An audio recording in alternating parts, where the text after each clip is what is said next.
Yep, I mean, there's no doubt that it has been too quiet, and that we have allowed organizations that simply do condemnation of terror as a footnote or as a third and fourth priority. I mean, they have to understand that the only reason you're interested, or any of the media is interested, is because of terrorism. So you respond with an equal and opposite reaction to that energy. You don't respond to all of this victimization agenda, which actually certainly America wants to preserve, but it's not going to answer their question, which is, how do you as Muslims help us in the front line against terrorism?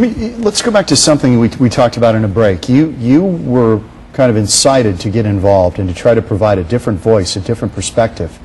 After a report was done in the paper after 9/11, where it kind of said that the Muslim community is divided over whether we created a climate for exactly what happened on 9/11, whether we were somehow responsible for it. Yeah, there was a column, not a column, actually a report that interviewed some ASU students, an imam, local imam, and others that said that, well, you know, this is an evil act, but it is the product of American... We had it coming. Yeah, exactly, and I just read this.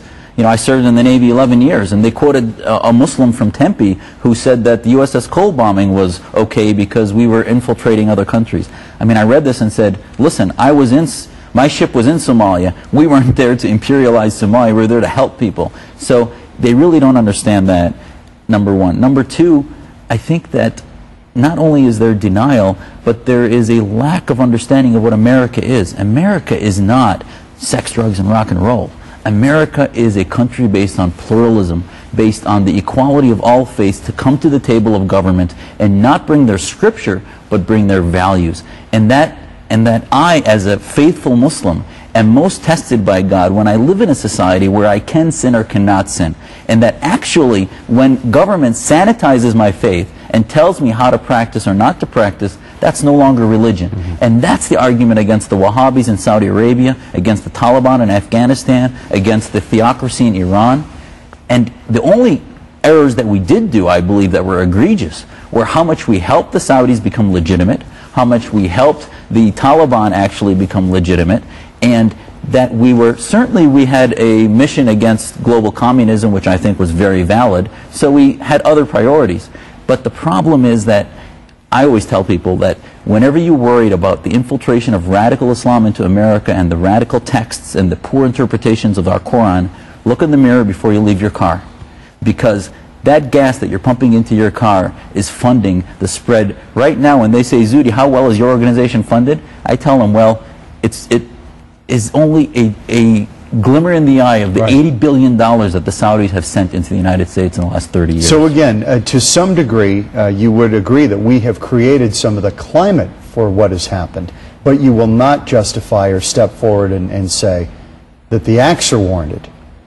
Islam is a belief system similar to Judaism and Christianity, and that there is never an excuse for suicide, never an excuse for targeting non-combatants. The Ten Commandments are part of the Quran. Absolutely. Same ethic.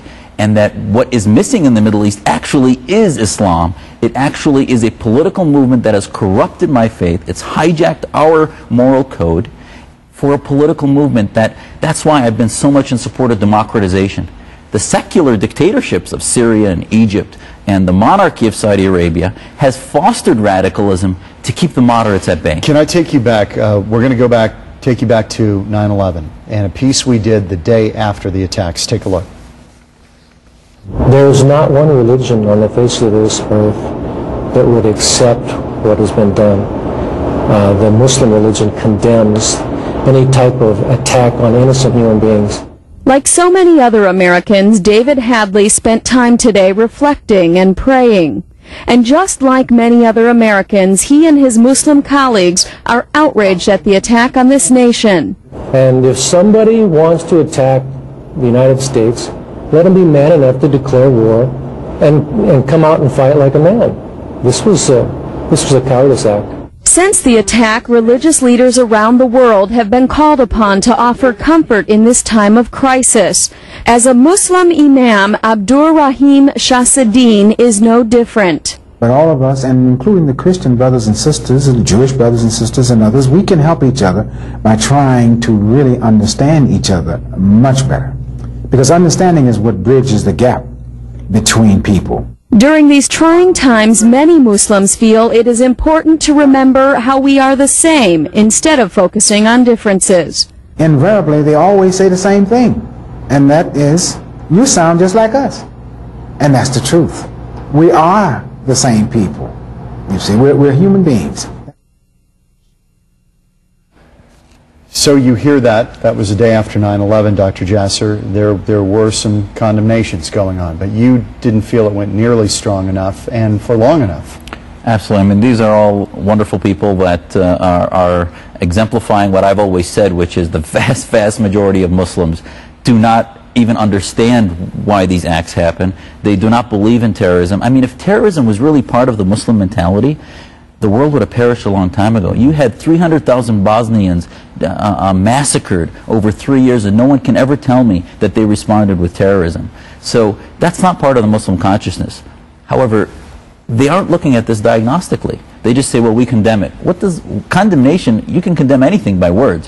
What are they doing to change the atmosphere and the milieu that created that, which is apologetics, which is political Islam? When we come back, are you comfortable with the mosques in your community? And may they be funding terrorism? We'll talk to Dr. Jasser about that right after this.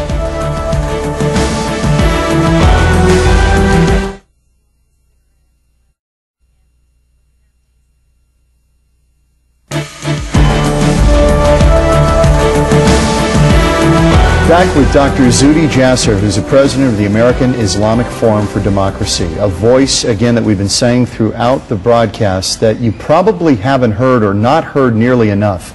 Americans are frustrated. They're wondering where the outrage is in the Muslim community over Islamic extremism. And you say... And I think that it's time that the general Muslim community, there's 4 to 6 million Muslims, and these organizations that we keep hearing from are but a drop in the bucket, 5, 10,000, however many members you want to give them.